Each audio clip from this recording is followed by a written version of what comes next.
Acaba de ser lançada no Brasil uma plataforma chamada AI2, uma espécie de Digital Product Passport brasileiro.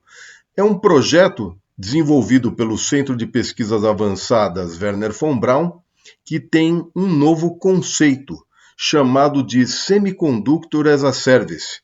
Ou seja, a ideia é transformar as informações que trafegam nas rodovias em informações de negócios. A rodovia é o hub para tudo. E ela pode ser o padrão para tudo. Por quê? De algum modo, de cidade, você vai a outra cidade, de centro de distribuição, de fábrica, para um ponto de venda, tudo passa ali. Existe uma oportunidade incrível de definir hoje padrões que estimulem essa integração e esse nível de serviços sobre plataformas tecnológicas. E é uma grande oportunidade para governos. A plataforma AI2 funciona como um passaporte digital de produtos. O projeto brasileiro cria esse conceito nomeado como Semiconductor as a Service, inédito no Brasil e no mundo. A plataforma AI2 irá desenvolver e operar integração e interoperabilidade de dados de dispositivos semicondutores para a coleta de informações logísticas.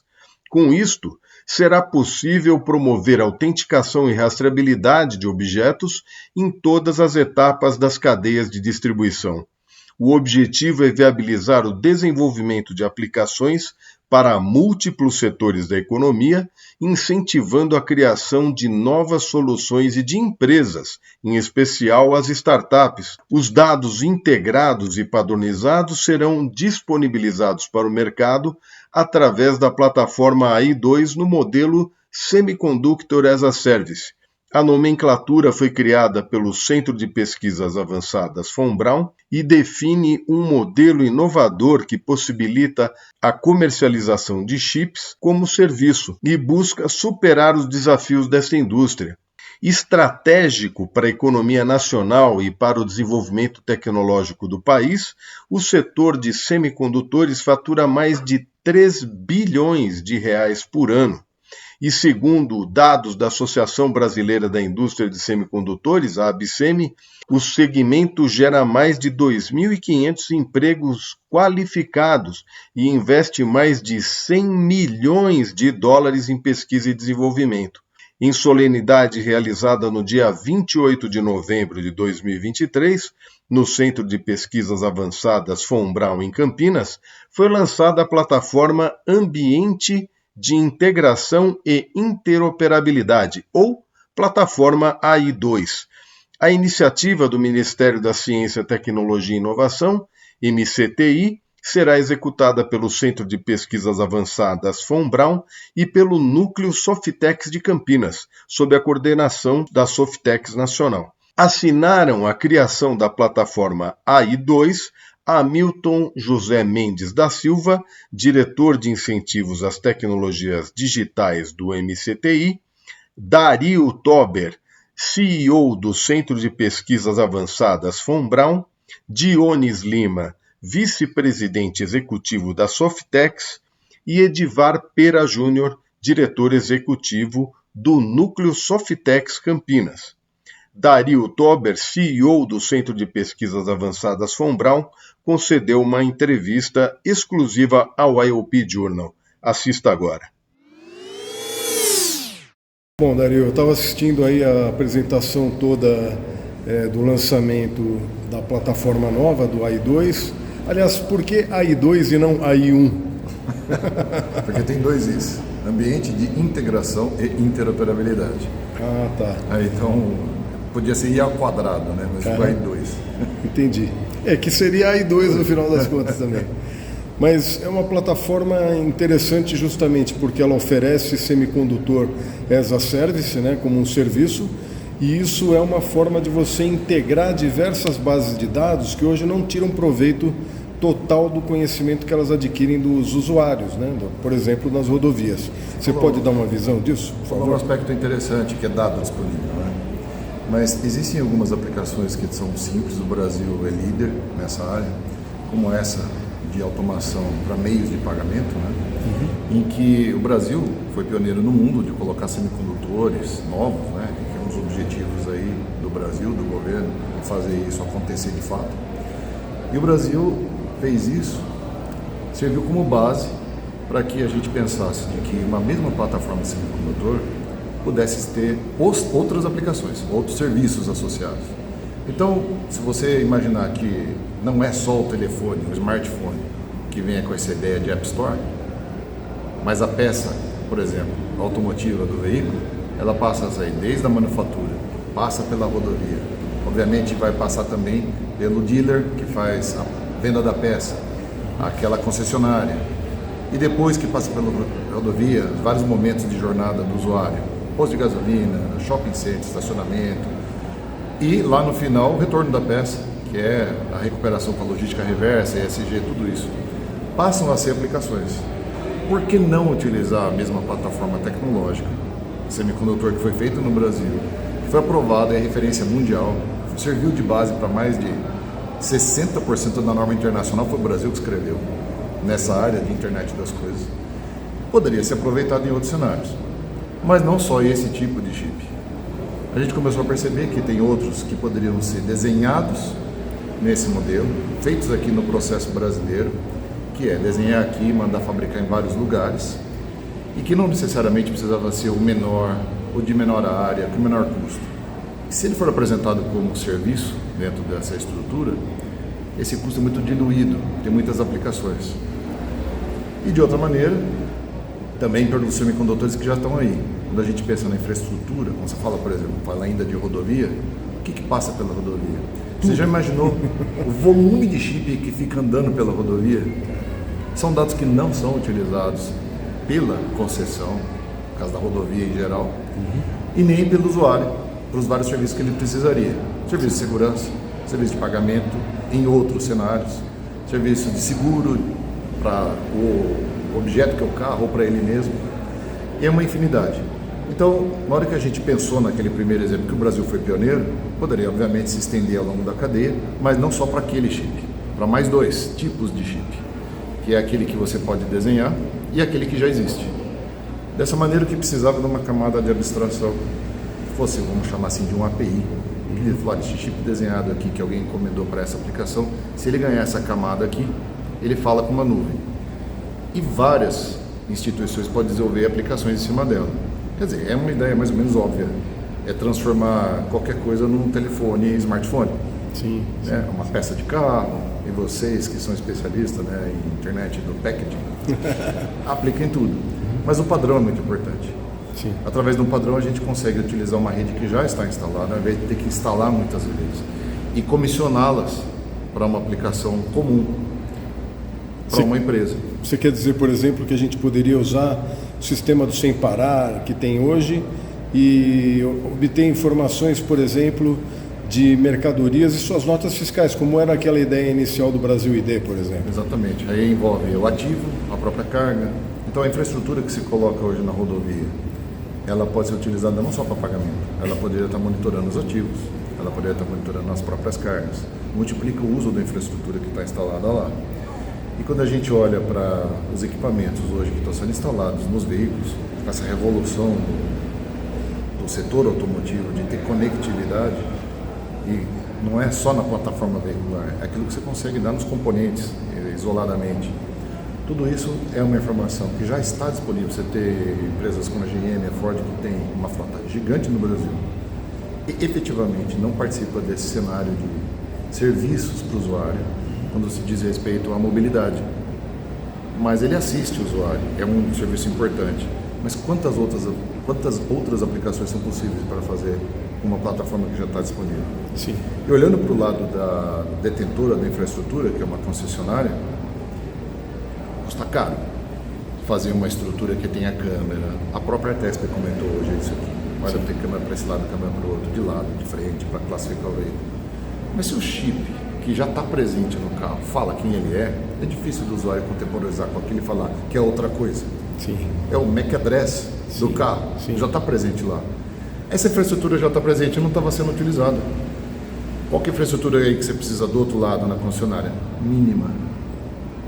você não precisa daquela parafernália toda, porque hoje se considera que tudo aquilo que está ali, naquele portal, é porque você tem uma carroça passando embaixo. Agora, se tem um carro conectado de várias maneiras, pelo menos tem 5 modalidades diferentes de conectividade, você não precisa de toda aquela parafernália ali, desonera o Estado, multiplica os pontos e dá para o usuário a ideia de ele usar por uso. Sim. E Dario, isso me faz lembrar de uma iniciativa que está tendo início agora na Europa, chamada Digital Product Passport, que na verdade é o passaporte digital de cada produto tem uma identidade única para promover uma circularidade da economia, ou seja, você tem os produtos sendo produzidos, depois eles sendo vendidos, depois eles sendo descartados e um processo de reutilização. Pode ser uma reciclagem, pode ser uma remanufatura, pode ser um reuso, né? Tem diversas formas de fazer isso, mas você precisa identificar o produto para fazer com que essa circularidade ocorra. A gente está na frente disso, então. Ou a gente pode implementar isso. Você tocou num ponto até que foi a última mensagem que eu quis passar hoje. O Brasil pode ser pioneiro, de fato. Porque hoje, olhar pelo mundo, o setor de IoT, ele vai entrar em crise, porque essencialmente as cadeias logísticas e quem que está envolvido, todo esse reshoring que está acontecendo na área de semicondutores, depende de países que vão efetivamente ser desmobilizados desse trade internacional. É uma oportunidade para o Brasil reposicionar esse mercado, oferecendo um serviço, mas é necessário de ter os elementos de padronização, nuvem associada para aplicativos e esse interesse de múltiplos aplicadores ou desenvolvimento de aplicativos para que ele se viabilize economicamente. Que é a ideia aqui que a gente viu nascer com 10 exemplos que a gente mostrou hoje. Essas empresas, elas têm um problema, essencialmente hoje, de manufatura 4.0 no Brasil, para se qualificar no mercado, se ganhar um credenciamento, vamos dizer assim. Mas tem alguma empresa lá na frente que fala, eu preciso de garantir que esse produto teve essa origem, esse lote, essa condição, que ele entrou, saiu, e eu estou disposto a pagar por isso. Mas é muito mais barato eu pagar se essa identificação nascer na origem. Sim. Quando o produto é manufaturado lá, quando o insumo é formatado. De forma que ele é apenas um exemplo de que existem muitos outros elementos de aplicação que tornam a ideia de ter um DPP, né, um passaporte válido em todo lugar, que é o Global Entry, vamos chamar aí, das coisas. Global Entry das coisas, é isso aí. Absolutamente essencial, na minha opinião, e para o Brasil, uma oportunidade ímpar para ressegmentar o mercado. Isso é uma coisa que podia começar na agricultura, na produção do insumo agrícola, até a entrega de um produto final e depois fazendo a reciclagem dele. Você falou um ponto importante, porque o Brasil ele tem uma posição ímpar também nessa área, né? A gente mencionou hoje da infraestrutura que está dobrando no país, infraestrutura de rodovia, dobrando. Não é um negócio de agora, já vem de alguns anos que está sendo preparado e vai acontecer. Só vai acontecer por automação. Agora, qualquer produto, inclusive o agrícola, que o país é o mais forte, passa pela rodovia, ele vai ter que ser escoado por lá. Por que não usar o mesmo padrão? Porque barateia para os dois lados, para quem está utilizando a rodovia, porque tem que passar por lá, e para quem está transportando algo de valor, que tem que ter certificação de quem compra e de quem fornece. Ou seja, tem toda uma cadeia para ser assistida com uma plataforma comum. Esses seriam, acho que acredito que você tocou nos 2 pontos essenciais de infraestrutura que o Brasil tem como internamente alimentar para dar uma referência global. Esses produtos vão para fora, né? A maior parte. E passa pela rodovia. Total. E Dario, isso é uma coisa importante para as pessoas saberem também, é até legal que você fale um pouco disso, discorra sobre isso, porque na verdade essa tecnologia de pedágios ela foi bastante desenvolvida no Brasil.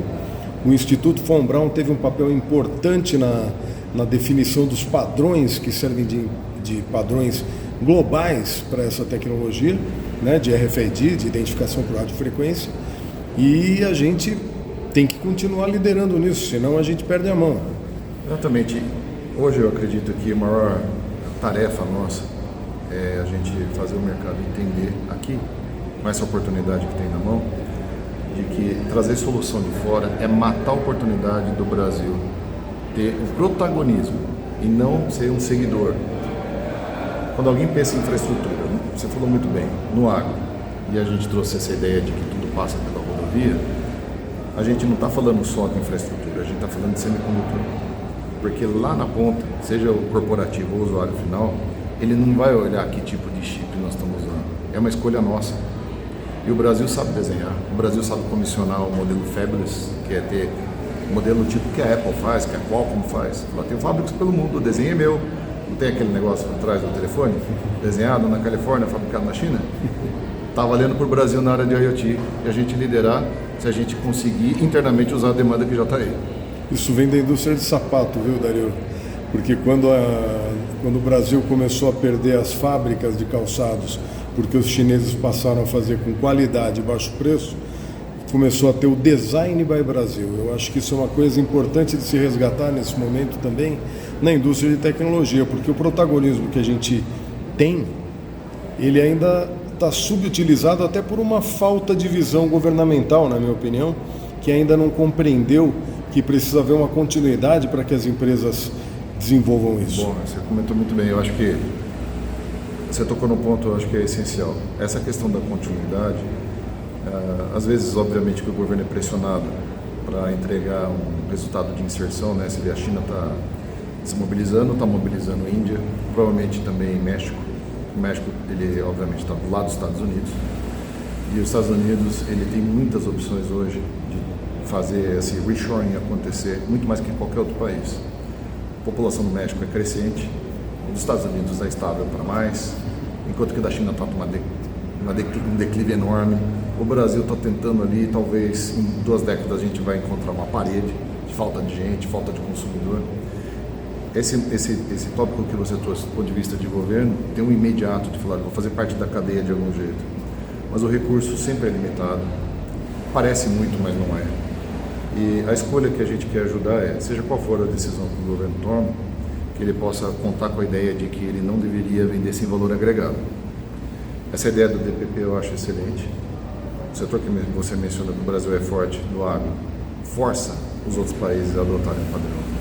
E se a gente fala que recebe para circular em rodovia, para ser monitorado, chipado de lá com o pradão brasileiro, eles podem vender aqui. Isso o governo pode fazer. Sim.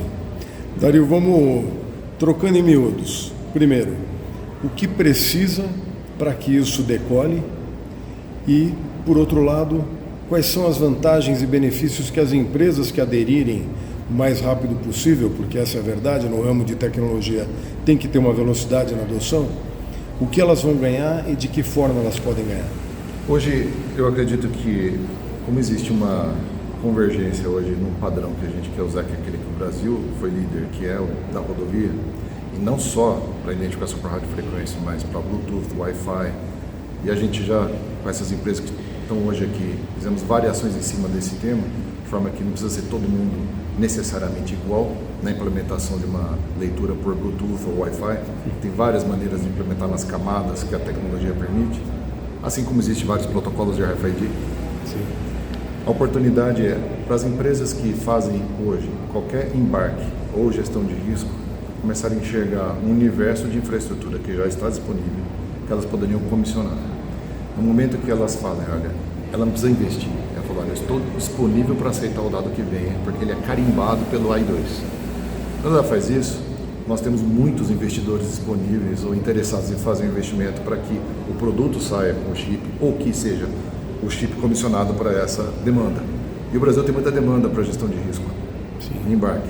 O Brasil é gigante, é uma nação continental, e ela tem hoje uma demanda por redução de custo para tornar o Brasil competitivo, e nisso o governo pode ter um papel imediato, dentro daquele contexto que a gente falou, ter certeza que a empresa que precisa reduzir o custo de transporte, de custo, de risco, ela possa contar e falar, olha, dentro do AI2 eu aceito qualquer padrão que seja aprovado lá. Existe uma base de rede, como eu disse lá, dos veículos que já têm conectividade ou infraestruturas que já estão ao longo do trajeto dessas jornadas. Falou, olha, aceito tudo que seja comissionado lá porque tem um carimbo de garantia. No momento que tem esse carimbo, os desenvolvedores e investidores podem usar essa plataforma e não ter que investir em mais infraestrutura. Então essa é a oportunidade imediata, esse é o caminho, é oferecer essa demanda, dentro do que a gente colocou ali de marketplace, a gente já encaminha para essas empresas que são viabilizadoras tecnológicas E dentro do programa tem uma parte específica que são para startups e institutos de pesquisa que queiram desenvolver aplicações em cima da demanda que a gente está colocando no marketplace. Bom, então o que falta para fazer é o pessoal entender como é que funciona. Perfeito. Se a gente explicar de maneira simples e direta, como você está conseguindo fazer aqui, acho que a gente vai conseguir passar essa mensagem. A gente, obviamente, teve um cuidado de trazer aqui hoje de 80% a 90% do mercado, que representa a mobilidade no Brasil. Estava aqui. Hoje, que uma bomba que acabava no setor do Brasil. E esse pessoal tem essa capacidade porque ele é imediatamente viável e depois imediatamente transferível para as outras. Eu dei o exemplo do setor automotivo, mas ele migra imediatamente para aquele linha branca, linha marrom, e aí farma, e a gente pode aproveitar esse líder do mundo e não um seguidor. Sim. E oferecendo a tecnologia, mais do que simplesmente adotando a tecnologia que vem de fora, como você falou. Nós não vemos o Brasil brigar com ninguém, nem com a Índia, por área de chip, custo de produção. Vai custar 20 bilhões de dólares para começar no jogo.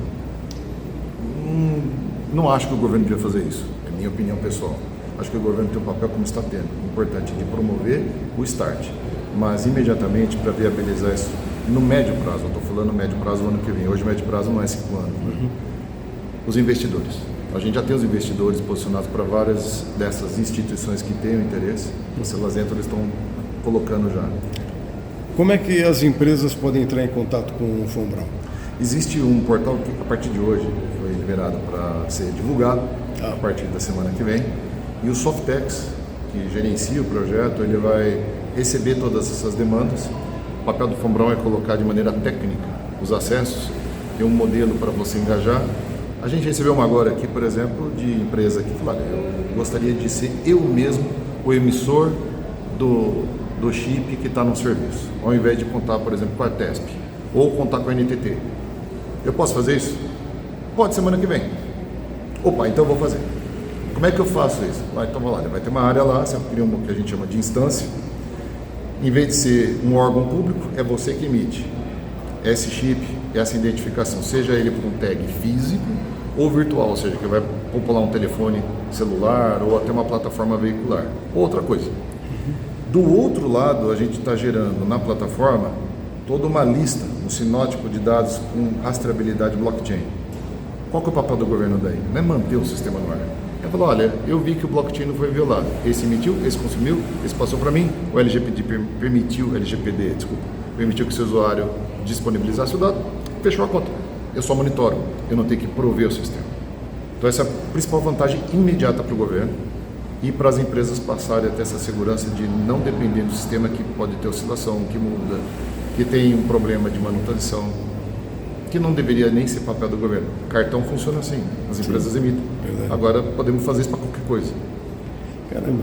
Na verdade, uma parte disso é um DPP, o resto pode ser qualquer ideia que venha. Mas eu acho que o fim também. O fim também. O fim também, porque se a gente faz isso aqui no Brasil, a gente deixou a palavra para o cônsul-geral da Itália para dizer assim: olha, se você manda vinho para cá, manda desse jeito que ele passa rápido na alfândega. Sim. Se a gente exportar alguma coisa para lá, você está recebendo, café que seja, sim. Você está recebendo por um canal rápido ali. Isso é uma das aplicações. Sim. Então, se a gente criar esse padrão de comunicação, que foi a primeira colocação que você fez, é a mais simples. Eu não preciso nem do chip. Sim. Basta eu falar a mesma linguagem na nuvem. Exato. E daí diversas ideias que ainda não foram criadas. O que pode vir aí? A ideia é ser um canvas para todo mundo criar o seu quadro ali. Muito legal. Dario, parabéns, sucesso e obrigado aí pela entrevista. Contamos muito com esse apoio e agradecemos muito a oportunidade.